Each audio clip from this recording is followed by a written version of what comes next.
Hi നമസ്കാരം, അഭിലാഷ് ഷട്ടായാണ്. അപ്പോൾ ഒരു സന്തോഷമായ നിമിഷമാണ്. കാരണം എന്ന് വെച്ചാൽ ഇപ്പോൾ നമ്മൾ പെരുമ്പാവൂർ തിയേറ്ററിൽ എത്തിയിരിക്കുകയാണ്.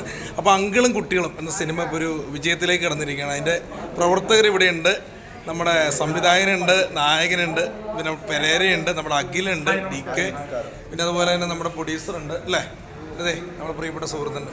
അപ്പോൾ സാറേ എന്തായാലും വിജയമായിരുന്നു അല്ലേ? എല്ലാവരും ഏറ്റെടുത്തു. അങ്ങനെ എല്ലാവരും ഏറ്റെടുത്തു എന്ന് പറയില്ലെങ്കിലും സ്കൂളുകളും കുട്ടികളും ടീച്ചേഴ്സും അത് ഏറ്റെടുത്തിട്ടുണ്ട്. ഇപ്പൊ ഇവിടെ EVM-ൽ തന്നെയാണെങ്കിലും 3 ദിവസം കുട്ടികളുടെ പ്രവാഹമായിരുന്നു.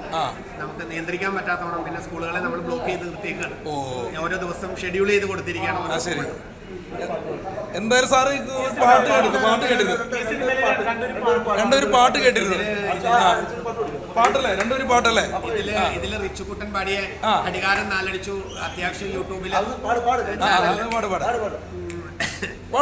ഘടികാരം നാലടിച്ചു വീടൊരുങ്ങി കൂത്തൊരുങ്ങി പുലരുമ്പോഴുണരുന്നൊരു പൈതങ്ങൾ ഞങ്ങൾ കുളിയും ജപവും തീർത്തിട്ട് കുപ്പായം മാറ്റിയിട്ട് ആകാശ കൊട്ടാരത്തിലേറാനായി പാടങ്ങൾ ചൊല്ലുന്നേ, ഏറാനായി പാടങ്ങൾ ചൊല്ലുന്നേ.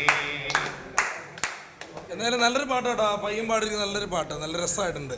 പെരേര എന്താണെന്ന് പറയാനുള്ള സിനിമയെ എങ്ങനെയാണോ? ഫാമിലി മൂവിയാണോ? ഫാമിലി മൂവിയാണോ? ഫാമിലി അഖില എങ്ങനെയുണ്ട് പടം? നല്ല പടം. ഒരു കാര്യത്തിൽ അഖില എന്തായാലും, കാരണം അഖില് വെട്ടി തുറന്ന് പറയുന്നതാണ് സിനിമ ഇഷ്ടപ്പെട്ടില്ലേ പറയുന്ന ആളാണ്. പക്ഷെ ഇതില് നല്ല അഭിപ്രായം പറഞ്ഞു. അപ്പോൾ എന്തായാലും നമ്മുടെ അഖില് പറഞ്ഞതിൽ ഒരുപാട് സന്തോഷം, കാരണം സിനിമ ഇഷ്ടപ്പെട്ടുകൊണ്ട് അദ്ദേഹം തുറന്നു പറഞ്ഞു. അതുപോലെ നമ്മുടെ പ്രൊഡ്യൂസർ സാറ്. അപ്പം പടം എന്തായാലും ഗംഭീരം അല്ലേ? എല്ലാവരും വന്ന് കാണുക. ഓക്കെ മോനെ, എങ്ങനെ ഉണ്ടായിരുന്നു? പൊളിയാണ്, എല്ലാവരും വന്ന് കാണണം. ഓക്കെ, അപ്പോൾ സാർ എന്തായാലും എല്ലാവിധ ആശംസകളും നമ്മുടെ സിനിമയ്ക്ക് കേട്ടോ.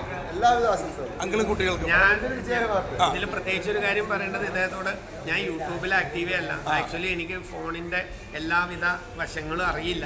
ഞാൻ കൂടുതൽ എഴുത്ത് വായനയിൽ തന്നെയാണ്, ഫുൾ ടൈം വായന എഴുത്താണ്. പക്ഷെ ഇപ്പൊ ഇവരെയൊക്കെ കാണുമ്പോ ഞാൻ കുറച്ച് വൈകിപ്പോയോ ഇതൊക്കെ പഠിക്കാനെന്ന് തോന്നുന്നു. ആക്ച്വലി ഇവരുടെ റീച്ച്, ഇവരാരൊക്കെയാണ്, ഇവരെന്തൊക്കെയാണെന്ന് എനിക്ക് അറിയില്ല. അല്ലല്ല, അത് അറിയില്ല. ഇന്ന് പോയിട്ട് വേണം ഇതൊക്കെ നോക്കി പഠിക്കാൻ. ഇവരെന്നോട് ദേഷ്യപ്പെടുമെന്ന് പേടിയുണ്ട്. എന്റെ ഡിജിറ്റൽ ടെക്നോളജിയിൽ ഞാൻ അത്ര അപ്ഡേറ്റഡ്. അപ്പോൾ ഞങ്ങൾ ആഗ്രഹം അടുത്തൊരു മൂവി എന്തായാലും തീർച്ചയായിട്ടും ഉടനെ സാറിൽ നിന്ന് പ്രതീക്ഷിക്കുന്നു. ദൈവാനുഗ്രഹം കൊണ്ട് നടക്കട്ടെ. Okay, thank you. താങ്കളുടെ നാവ് പൊന്നാണ്. Thank you. അപ്പോൾ പെരേര പടം അടിപൊളി. മാണിക്കൽ എന്ന സിനിമയ്ക്ക് ശേഷം ഒരു ഗ്രാമീണ എന്ന് പറഞ്ഞ ഒരു കുട്ടികളെ സബ്ജക്ട് കാണാൻ പറ്റി. നന്ദിയുണ്ട് സാറിനോട്. Thank you sir. നല്ലൊരു സിനിമ സാറിന് എല്ലാവിധ ആശംസകളും.